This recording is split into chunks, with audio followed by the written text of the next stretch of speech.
Good afternoon to everyone. Good afternoon to my panelists, Dr. Manish Gupta, Dr. Rohini Srivatsa, and good morning to Vasant Hanover, who is actually joining from Pennsylvania. Okay. Thank you all very much. Our session is titled Data Sciences Amidst COVID Crisis. I'm assuming that the title has COVID crisis because everything today gets impacted, changed, um, you know, probably for better or worse. We look at everything from a COVID lens today, and I thought I will start by just saying that even during this crisis, data sciences play a very important role. Just roles actually. First is if you that three different vaccines are being brought to the market, and these vaccines are going through trials, which means that they would do control groups, trials with control groups, some using placebo, some using the vaccine, but they will collect a lot of data about how each of these subjects are progressing. Are they developing any illnesses, any discomfort? They thoroughly document the whole process, and it'll generate actually huge amounts of data, and this data will actually be stored for future reference, because if anything happens to the vaccine, they'll have to go back to these trials to figure out why it didn't or did it appear during the trials, etc. The second use of data during this crisis is predicting what will be the progression of this, how does it spread, is wearing a mask going to positively impact the spreading or negatively impact the spreading. Of course, it's negatively impacting the spreading, and I would advise everyone to wear a mask actually. So these are two different use cases of data. Now the science behind this of managing, manipulating, getting inferences, getting knowledge out of this data is what data sciences is all about. With that very short introduction, I'm going to ask each of the panelists, starting with Dr. Rohini Srivatsa, to actually give for the next 5 to 7 minutes a example of a use of data science, and through that actually introduce data sciences to you. Just to mention, for each of these panelists, actually I have a direct or an indirect connection. Rohini is a scientific advisor to the National Mission on Interdisciplinary Cyber-Physical Systems, if I'm not wrong, Rohini. And yes. I'm also part of that mission, actually. I'll come to the other two a little bit later. So, Rohini, over to you. Thank you, Chris, and appreciate the introduction. So, as you rightly said, COVID-19 has really made us as human beings, as societies, as countries, really think about how we want to move forward. And I think the topic that I might put forward as my comment is that of resilience.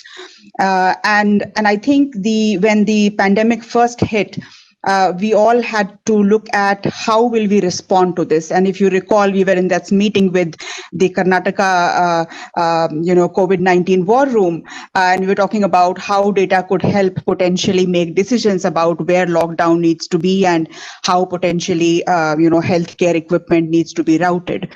And clearly data was behind those decisions. Of course, we could do more, and it likely gave us a sense as to how the increasing importance of data in helping us make decisions and optimizing outcomes.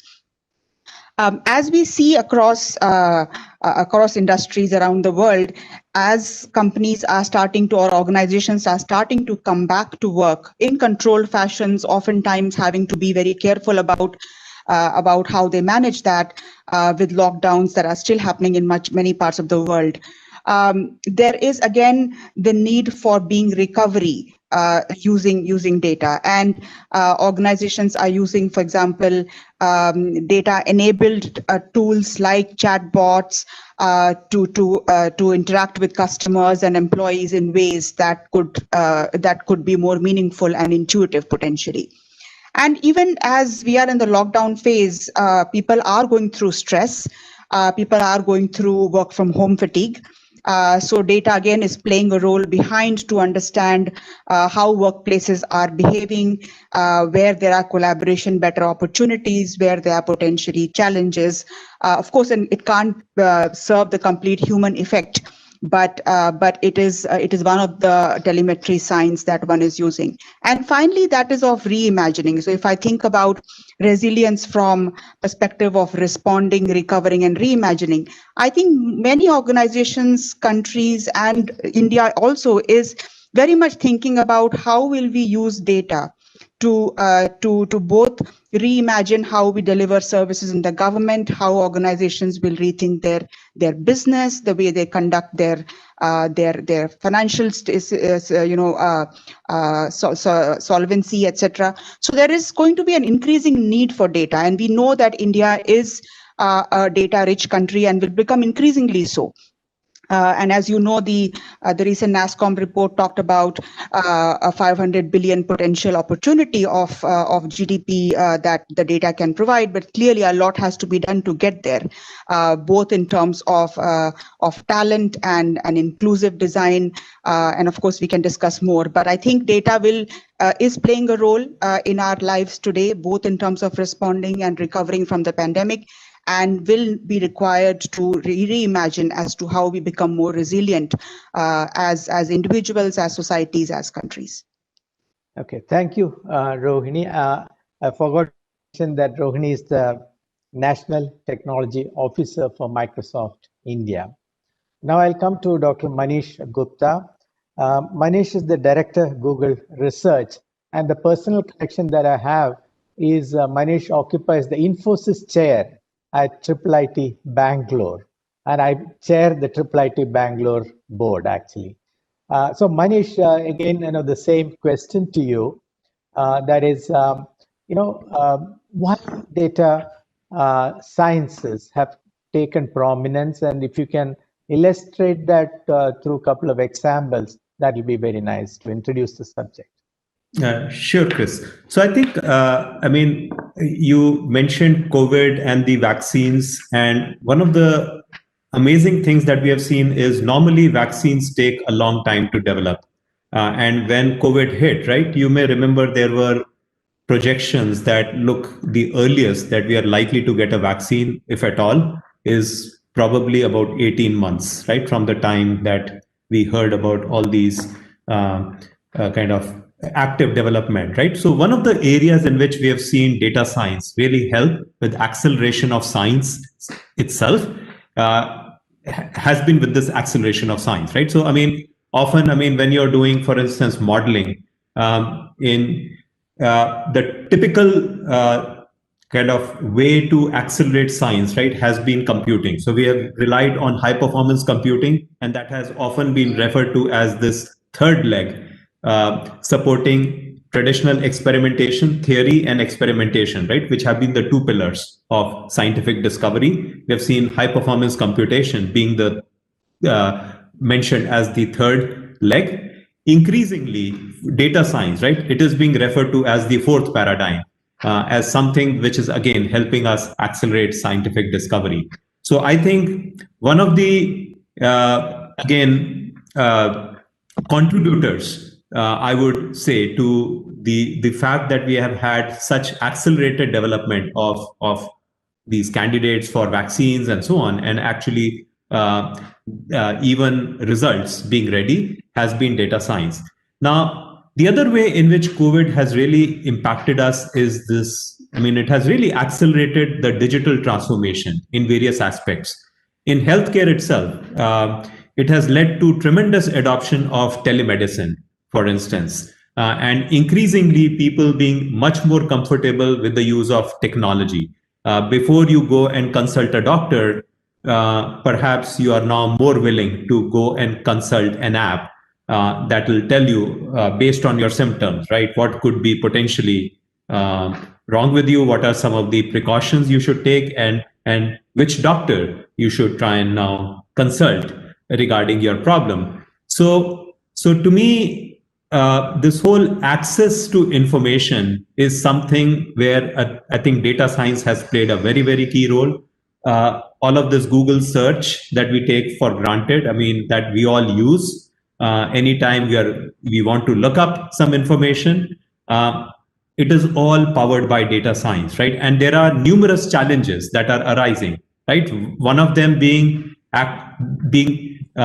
misinformation, right? There's so much of fake news which is prevalent in all aspects. And again, I don't want to get political, but when the sitting US president, right, blatantly tells lies about election results and so on, right? I mean, how do you separate out the fake from the truth?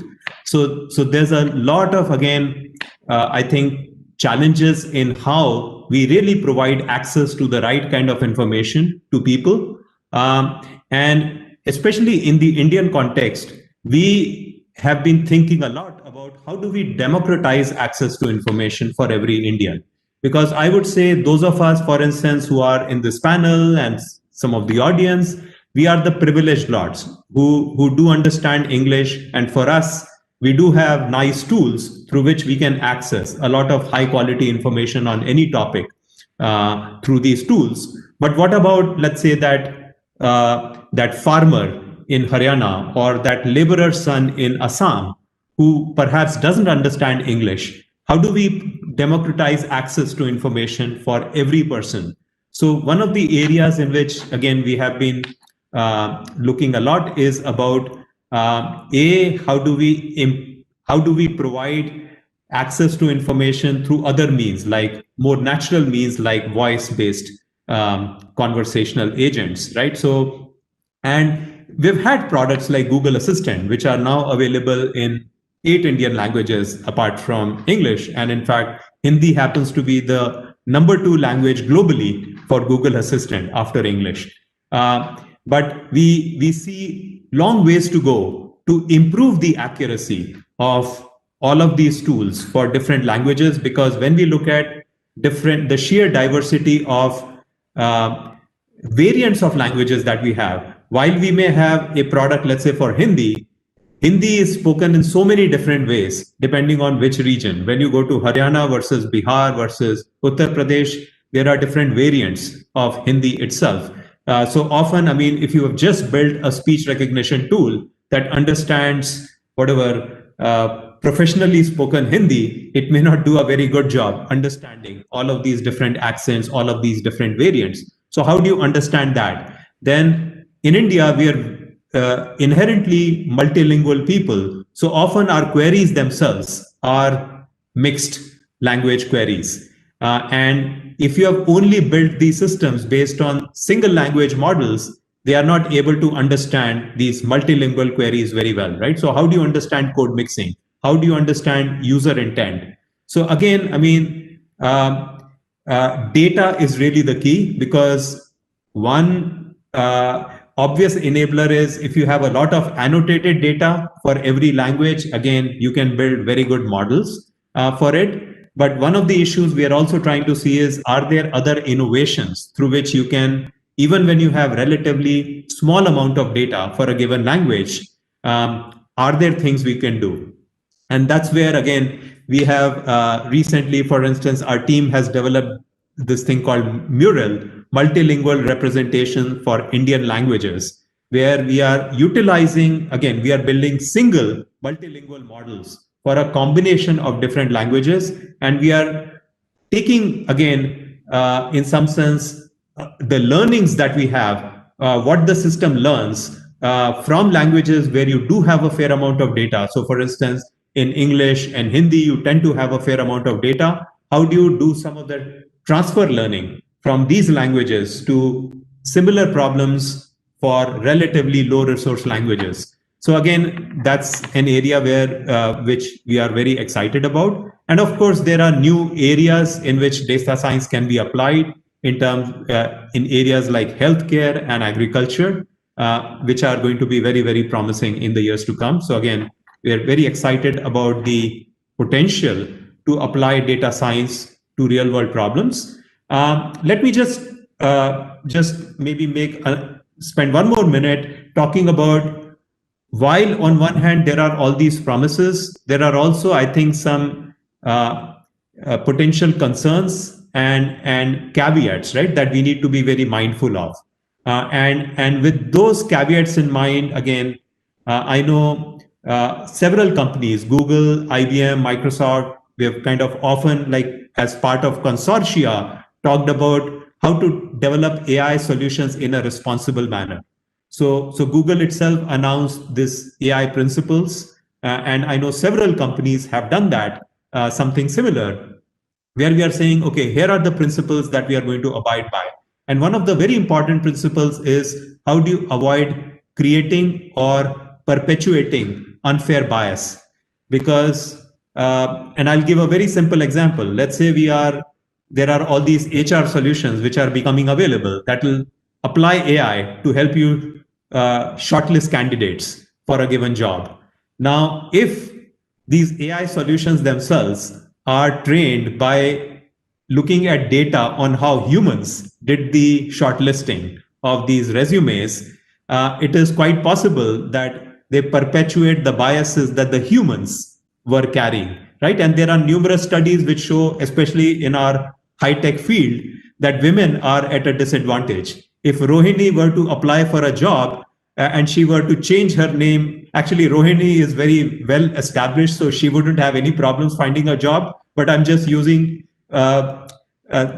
maybe a younger version of Rohini when she was extremely competent and very well qualified. If she was applying for a job and she were to just change her name from Rohini on the resume to whatever, I don't know, maybe I should say a name like Manish, suddenly the chances of getting selected for that high-tech job and so on would go much higher because of the biases. I mean, there are numerous studies which show that women are at a disadvantage when it comes to getting selected for high-tech jobs, as well as the salary that they get when they get selected for those jobs.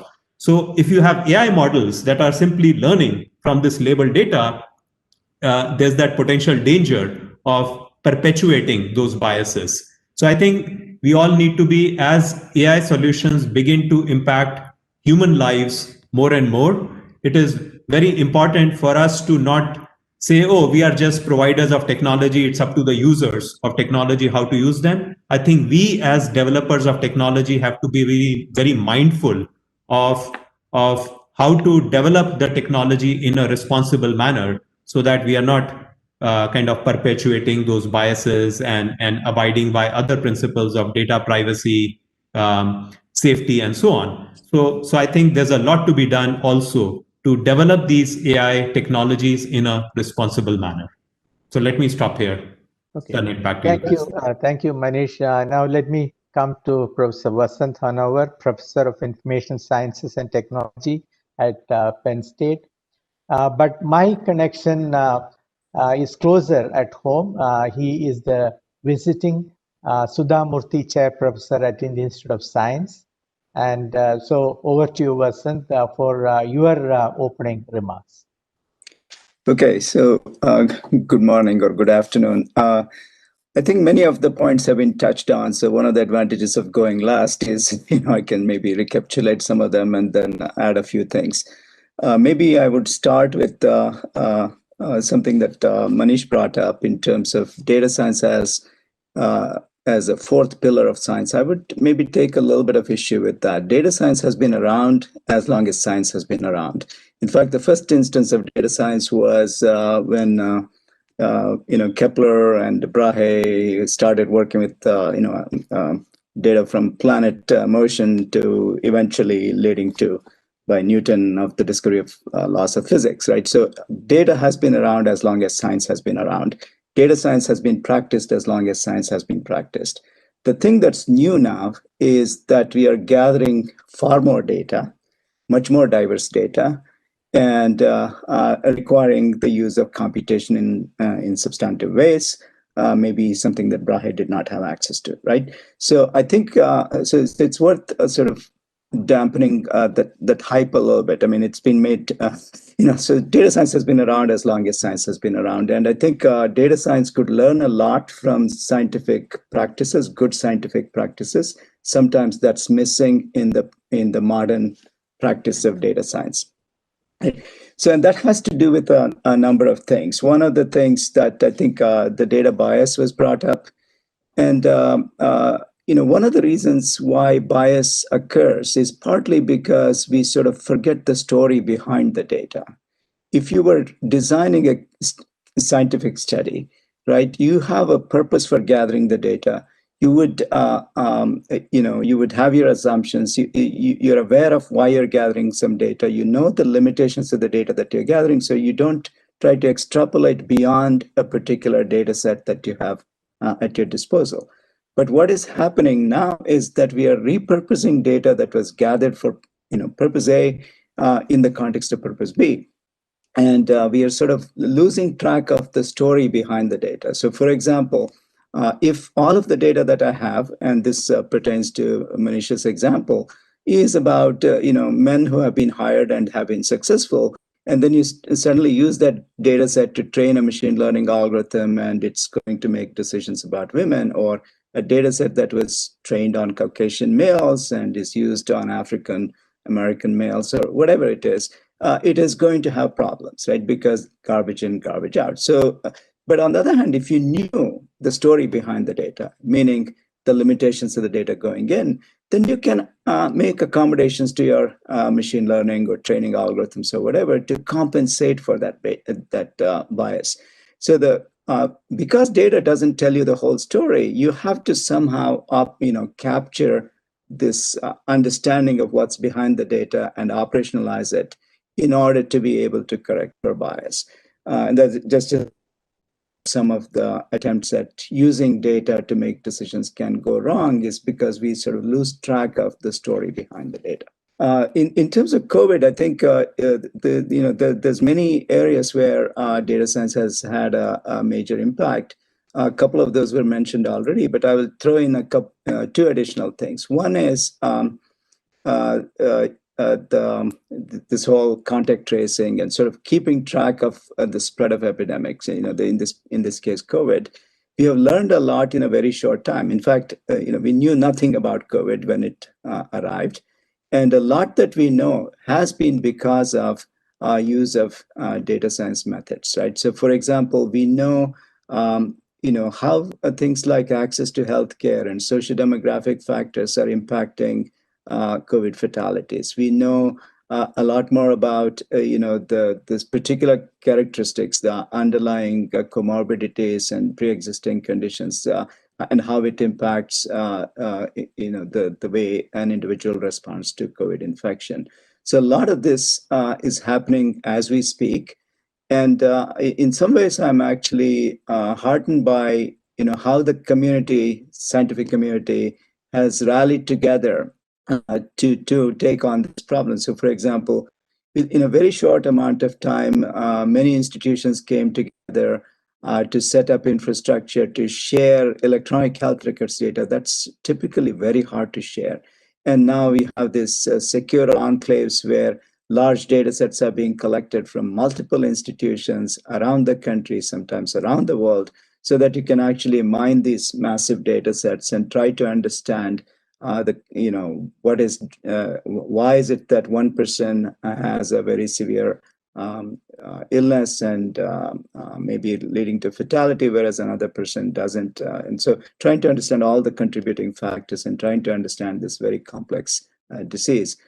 So even when we have the vaccine, I mean, I think it's good that we have some good news about the vaccines, but COVID is one disease, right? There may be another COVID-like disease, and we need to have infrastructure in place and the mechanisms for gathering the relevant data in place, and if necessary, going through the exercise of developing another vaccine or a whole set of measures to contain these kinds of infectious illnesses. And it's probably not the first, it's probably not the last time we will see something like COVID. And, so I'm really optimistic about the potential of data science overall. I think, but there are challenges, and the challenges of data bias is one. I think there is a broader challenge which has to do with how we educate the next generation. So I don't think data science has to be the province of only quote unquote data scientists or computer scientists or statisticians. Data is so pervasive that any, the modern educated or citizen has to know how to, at some level, they don't have to necessarily develop the algorithms, but they need to be able to understand and use these kinds of decision-making tools and their limitations and so on. So this is a major challenge. And so there is no field that's not impacted by data science or data, which means that everybody has to understand data at some level, and it's not going to be the province of computer scientists or data scientists. And this has to do with understanding misinformation, access to information, all of those things. So just because you see something on the web, or just because you get some WhatsApp message from your friend, doesn't mean that it's true. And so we can do a lot in terms of technology, in terms of providing quote unquote vetted or the right information, but ultimately it is the individual receiving that information that has to make the judgment, and that requires there's no substitute for that, right? You can imagine well-intentioned efforts by companies to kind of do what they can to filter out misinformation and so on. But then there has to be ultimately checks and balances across the board, right? Because even just because a company is well-intentioned at this point in time doesn't mean that it will not, there are all kinds of perverse incentives, right? And so an entity that controls a lot of information and data about individuals also has the ability to misuse it. And so we have to be aware of it. I think at some point we might want to think about data as, individuals' data as being owned by individuals themselves. And it's and we go on to develop technologies which allow this data to be used in a particular context for a particular purpose, with the explicit permission of the individual to whom the data belongs, right? My data doesn't belong to Google. It doesn't belong to Microsoft. It belongs to me. And so there has to be sort of a data bill of rights, if you will, that allow individuals to take ownership of the data and meaningfully benefit from the data. So I think there's, so that's something that I think as technologists we should be really thinking about.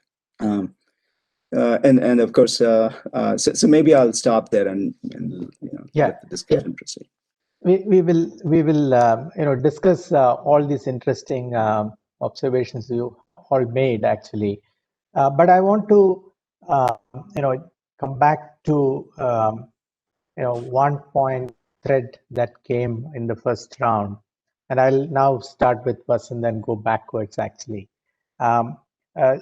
You all observed that data science is not new.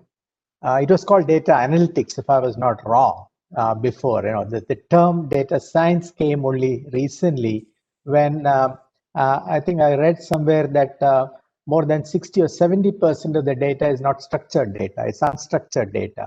And so, the use of large machines, large storage arrays, huge huge machines for processing this data, then use of this data for AI, machine learning, and that's when the whole area of data analytics became data science, actually, because it is now almost multidisciplinary, and it involves many other disciplines of science, engineering, etc. My question is, where is data science going to go? And I still want to focus on data science for the time being. Then we will look at what are the challenges, what are the opportunities, etc. So, if you can probably take only 1 or 2 minutes, where do you see data science going? I was also told that the amount of data that is being generated is actually doubling every year or something like that, every 18 months. They're amazing. So where is this going? Are we able to get a handle around this? Are we able to make sense out of this? It's at the intersection of multiple data sets that you get information now. Many a time you do not know that this data will provide you this answer. It comes much later. It's like, I don't know, did this data actually give me this information? That surprise is also there. So where is data science itself going? Are we able to get a handle on this data? And what are some of the new advances in data science? And I'll start with Vasant. Yeah, so in terms of where data science is going, I mean, sort of prediction is pretty hard, but I would just touch upon maybe a few areas where I think would be interesting to look at. And I'll go back to this business of the story behind the data, so if you look at data science, I mean the predominant part of data science at this point in time, majority of the work in data science has to do with application of supervised machine learning or unsupervised machine learning to large data sets. And now, of course, these data sets are far more complex than they were before. Much larger, we need faster algorithms, all of that. And a lot of progress is being made on that. But fundamentally, this type of analysis has a limitation, right? Because it is essentially, if you look at the most sophisticated statistical machine learning algorithms, whether it's deep learning or old-fashioned machine learning, is more or less all about summarizing a data set. So you have a giant set of variables and you're trying to predict something. You're trying to predict Y based on X. Okay, X might be the characteristics of the individual. Y might be, success in some particular job, whatever that might be. And this exercise has a fundamental limitation because it is correlational. So correlation is not causation. We know that. So I think one important area of data science, which is beginning to receive attention, is going beyond correlation and developing a causal understanding of what's going on. So correlation is fine when we are just, so for example, if I want to recommend a book to somebody or a movie to watch, correlation may be fine because the stakes are not very high. If I don't like the movie, I move on to the next thing. It's not a big, huge problem. But however, if you're going to use medical data and suggest that an individual do something, then you better understand that doing something is going to change the outcome for the better. So you need to have a causal understanding of the domain. And that means that we have to go beyond this correlational types of approaches, powerful they are, as they are, but get beyond that and look at causal kinds of learning. And there's progress being made, but I think it's going to become increasingly important beyond the sort of the current applications. And another area which I think, and maybe you brought up this question of maybe we have too much data. What is it? and some of that is going to be, yes, better algorithms, faster processing. Maybe at some point we'll have quantum computing. So there'll be technological advances to be made to cope with much larger amounts of data, much more diverse data, faster algorithms, faster processing, and so on. Aside from that, I think we need to, sort of think carefully about before we start gathering data, what is it we're gathering it for? How is it going to be used? What are we going to do with it when we are done? All this has to be part of, at some point, they have to be part of the thinking about why we are gathering the data. So I think there's a bit of, because it's so easy to gather data and just put it somewhere, right? There's a lot that's being gathered. And often in many domains, people tell me that, it's sort of, you gather this data, you put it in a quote unquote data warehouse or wherever, and you never look at it. Okay, so that sort of gathering has to stop, right? I mean, we have to know what the purpose of that is. If nothing else, I concede that, in some cases, you just gather the data and maybe it will be useful someday. That's fine. But in many cases, you may not need to keep all the data that you're gathering. And, if you have a purpose for which you're gathering, there may be things that you want to do. So, for example, in the case of many cases where sensor data is being gathered, you're not particularly interested in the raw sensor data. You're interested in some, whether there is an oil spill somewhere. And so a lot of this kind of processing can be done as the data comes in. You make use of the insights that you get out of it, and then maybe you don't need to keep the data around anymore. And so there's, I think one has to think a little bit more carefully about the purpose of this data gathering. Data gathering is not a thing. It's good in and of itself. There's a reason for doing that. So maybe we need to think a little bit about that. And this general issue of bias was mentioned, but I think it's more than the bias. Because data science is such a powerful hammer, and we as data scientists have it in our hands, and of course, that means technology and everything else that comes with it. I think we need to think very carefully about the ethics of it all. And so responsible data science was mentioned, but what does it mean to do responsible data science? I don't think we fully grasped that yet, because it's a relatively young discipline. I mean, despite the fact that I said, data science has been practiced from day one, but I think the scale at which we are doing things is unprecedented, right? So that's not something that was around.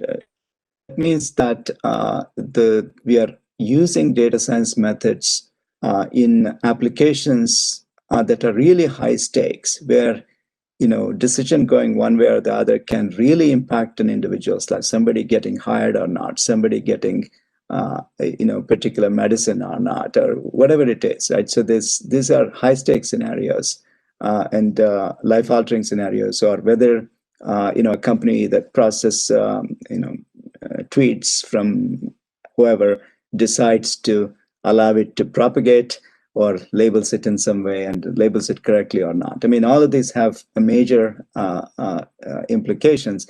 And so I think we need to invest some time in trying to understand what it means to do responsible data science. That's one thing. Second, we should develop tools that allow data scientists and engineers who are not necessarily trained as in ethics themselves to be able to act responsibly. So, ethical use of data, responsible data science has to be part of every data scientist core training, and we are far from there. I mean, it's one thing to be able to sort of talk about this, but I think making that part of the thinking right from day one. When a new engineer walks on the job, they ask the right questions about the ethical use of these methods right from day one. If it's not part of the thinking from day one, when you start working on a data set or a project, after the fact, it's pretty hard to do that. So it has to be part of the thinking. Yeah. I'm going to pass on this question to Manish at this point, but I differ here. Many a time we understand the consequences much later. If you think about automobiles, right? Making sure that the roads have lanes, differentiated traffic rules.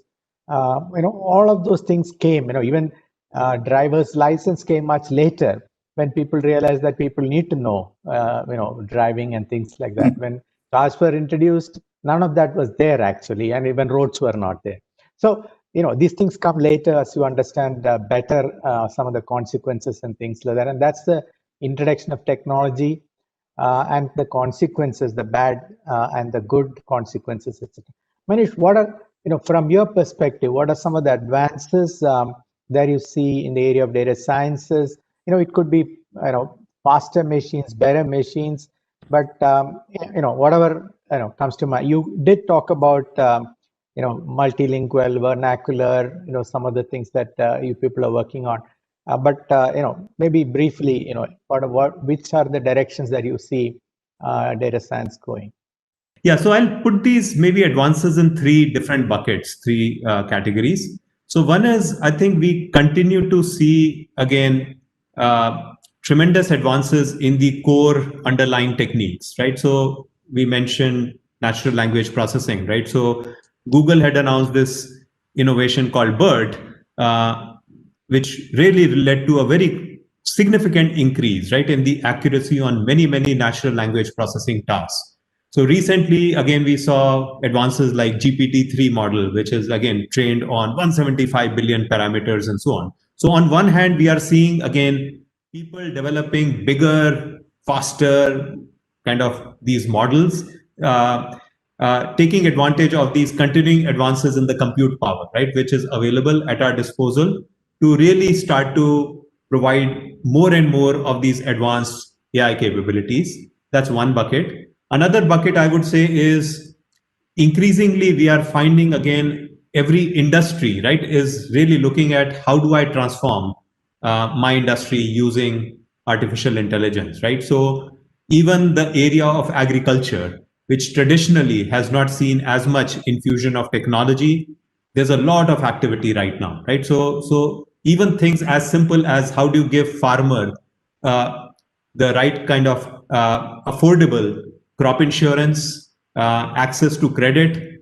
Today, many of those processes are so expensive and so manual, cumbersome, expensive, due to which, for instance, crop insurance is out of reach for most farmers. But now, if you, in the future, and these are actually, many of these are now happening even today, there are companies providing solutions where based on satellite image analysis, right, you could be doing all kinds of estimation of what kind of crops is being sown, are being grown by the farmer, what's the estimated yield, and you can start to provide things like credit, crop insurance, and so on, right, at far more affordable price. So that's the second bucket that I will say, that you're going to have more and more of these industries where people will find that yes, through the use of data science, artificial intelligence, machine learning, and so on, you can really develop much better solutions. But the third aspect, and again, I agree with what Vasan said, is we are at this very interesting point where, on one hand, machine learning and data science is being used so much, right, in all aspects of how the world is being run. There are very simple fundamental problems that still remain with our understanding of these systems. So we talked about the problem of fairness. Another issue is one of safety, which Basant also touched upon in the healthcare setting.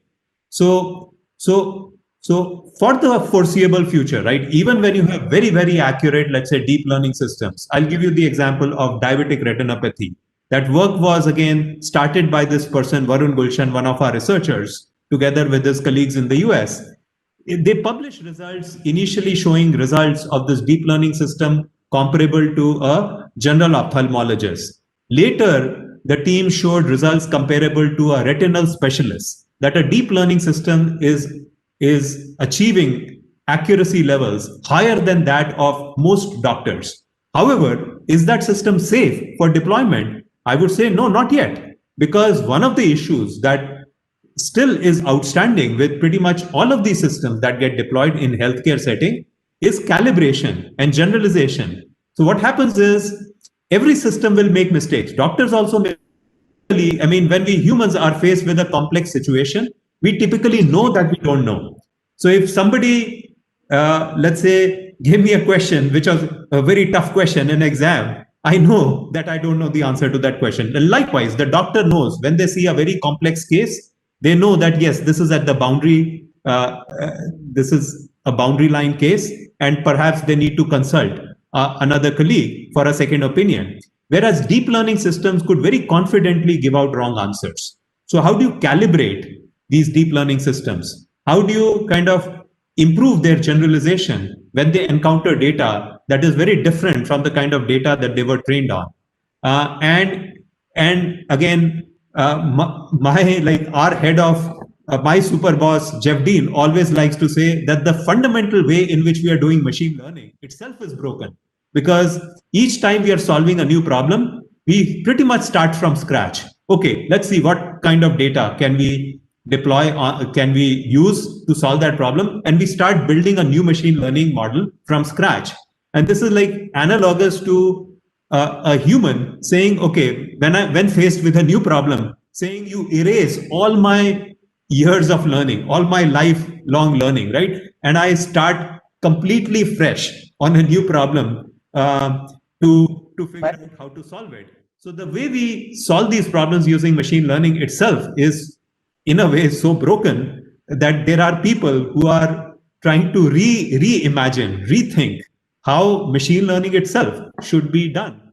So I think we are going to have continue. I mean, we are going to have continue to have these parallel tracks, and then of course there are people who are looking at the human aspects of data itself. So my colleagues who are HCI researchers, they say, look, today all of the glory is really glorification is done of the modelers. Nobody is looking at how the data gets generated in the first place. What's the provenance of the data? How do you kind of validate the veracity of that particular data, and so on? So I think we are going to continue to have, I think, very significant developments along all of these tracks. On one hand, merrily advancing these techniques and applying them in newer ways, and on the other hand, even rethinking how we should be building these technologies in the first place to be inherently better. Stop, because we are running out of time actually, and I want to give Rohini also time to give her thoughts on where is data science going. But just to prompt Rohini, both Manish and Vasant, talked about better tools, better techniques, but throwing more power at the problem, computing power at the problem, more memory at the problem. I think there is a need to look at smarter solutions and solutions that are affordable to a country like India. I will not go there, but Rohini, your thoughts, and I want to hear your thoughts also. Sure, Chris. And I'll pick up on a couple of points that Manish and Vasant talked about.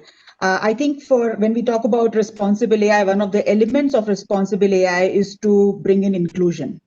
And when we think about parts of the world, 1 billion people in the world who are differently abled, whether it might be cognitive disability or it might be a physical disability, I think there are places that data science, artificial intelligence, some of these techniques can be used to have provide access to people of that nature. And if I look at inclusion from a slightly broader perspective and bring in the comments my colleagues were raising earlier, diversity, whether it is diversity in the people who create AI systems or in people who have access to knowledge that you and I take for granted. Can there be translation? Can there be ability to have speech to text to speech technologies which are now available and getting better and better to offer access of information, which is the fundamental pillar for people to have any access to opportunities. So I think from perspective of just responsible AI, if I like it, look at from that perspective, right? There are areas around interpretability. There are areas around fairness and inclusion that we have talked about. I think those areas will continue to be topics of increasing focus for all the reasons that we've been discussing. But if we step back a little bit to the earlier comments in the conversation that we were having, and Vasant made the comment that data science has been there for forever, and kind of look back as to why, right? I mean, I think it's been our human desire to understand the world around us. Right, that's been the fundamental nature for if you go back to Brahe and sort of the earlier comment that Vasant was making, and the point that why are you looking to understand the world around you, and the point he was making about the story behind that data, right? And I think to understand the story behind the data is the science, because it is about understanding the world to hopefully do something good with that, right?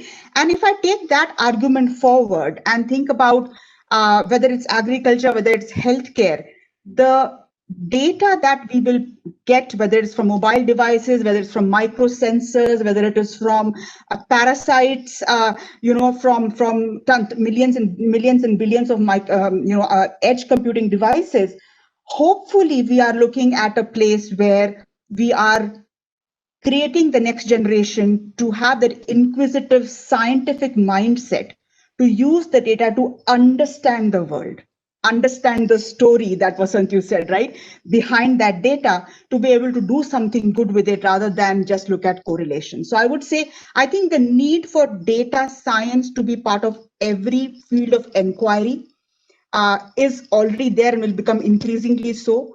And going back to the fundamentals of how data science started, and I'm going back to the mid 90s of my early days in data science at AT&T Bell Labs, and the thinking was about understanding the story behind the data. It was really and I think we need to go back to that. And I think that even having these large compute devices, cloud computing, fog computing, edge computing, whatever you want to call it, at the end of the day, to solve the really big problems, we have to understand what the data is telling us, what is the story behind the data. To solve things like climate change or hunger or water problems, we have the big problems hitting us around the world, and we can't just throw data at them. We have to ask, we have that scientific mindset. So I hope that's where data science is going in my view. Okay, very quickly, last round, and then we will conclude, and we'll start with Rohini. And it's more like an yes or no question, actually. Are we at a stage where, because of the compute power that's required, because of the R&D that's required, because of the ability to throw huge amount of money at the problem, is data science now the purview of large businesses and large companies? And the individual is at a disadvantage, smaller companies are at a disadvantage. Rohini.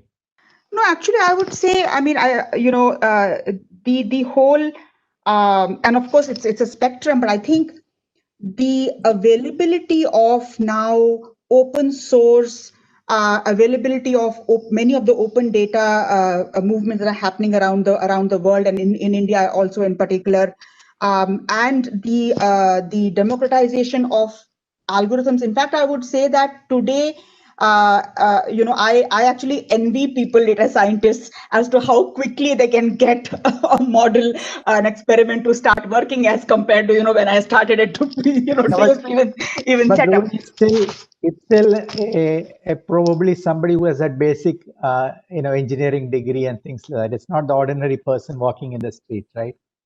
So I think, yeah, I mean, I think there is a gradation, if you will. There are kind of algorithms that are, in fact, auto machine learning algorithms which are coming, which require very minimal, or if any, machine learning knowledge. And of course, there are also cognitive services which are coming, which IT developers can call without having a data science background. And okay. So you feel there is a balance? I think there is, in fact, I would say there is a very broad spectrum of users of data science / AI. And the other element we have to remember, right, that we are going to be using tools, whether it is Google Maps, whether it is, Office or whatever, where intelligence is going to be built in behind it. So in some respects, it is everybody is using, even if not developing it. So therefore, that's why it is a spectrum. And then there are going to be the Manish, researchers. I'll come to you. Yes, So sure. what do you feel? Do you feel that is the smaller company, is the individual at a disadvantage now with where the whole area of data is? Manish, you're on mute again. Okay, sorry about that. Yeah, no, I wouldn't say so, because I think the world of opportunities is opening up so much. I think small companies have that advantage of, one is focus. They can really focus very deeply on problems in a sharp manner, and agility. And traditionally, I would say that the small companies traditionally had that disadvantage, right? That building these machine learning models and so on, right, required access to the kind of computational power which was out of the reach for many such companies. But today, with all these exponential advances from Moore's law, right, and now cheap availability of computational power, right, through cloud, I think today even small companies, right, startups, they don't need to worry so much about having to manage this whole IT infrastructure and so on, and they can have enormous computational power at their disposal at a fairly low cost. So I would say, in many ways, I think we Again, are you're also saying seeing a balance, democratization democratization. Okay. of the use of data science. Vasant, what is your own perspective? I'm leaving the last word to an academic, actually. Of course, other two people are also academics in some sense, but you are a pure academic. So I mean, I would probably agree with the other two panelists on this one. I think there's been a tremendous democratization in terms of access to tools as well as platforms. If there's anything that I worry about a little, it's access to data and control of data, large data sets by whether it is a government or whatever. And so I think that's the place that I would worry a little bit. But otherwise, in terms of tools and computational power, yes, I mean, not everybody can match Google, but they can do a fair amount with the resources that they can access. So I'm optimistic on that. And I've seen many startups just zoom in on a particular problem area that hasn't been addressed and very quickly able to do some of my students have gone on to do that, and it's quite amazing what's possible. Okay, on that positive note, that means the opportunities are huge. Rohini said, $500 billion here in India, and it's the whole area of data sciences is getting democratized, and smaller companies, innovative companies are emerging to take advantage of the availability of data, the tools that are available. Of course, we could only discuss few areas. This is a field that is going to grow significantly. It's a field which has tremendous opportunities, and we will probably have other sessions like this where we can discuss other aspects. We couldn't get into areas about the biases, the completeness of data, and things like that. But thank you very much. Wonderful discussion. And I will hand it back to my host, Nitya. Thank you all.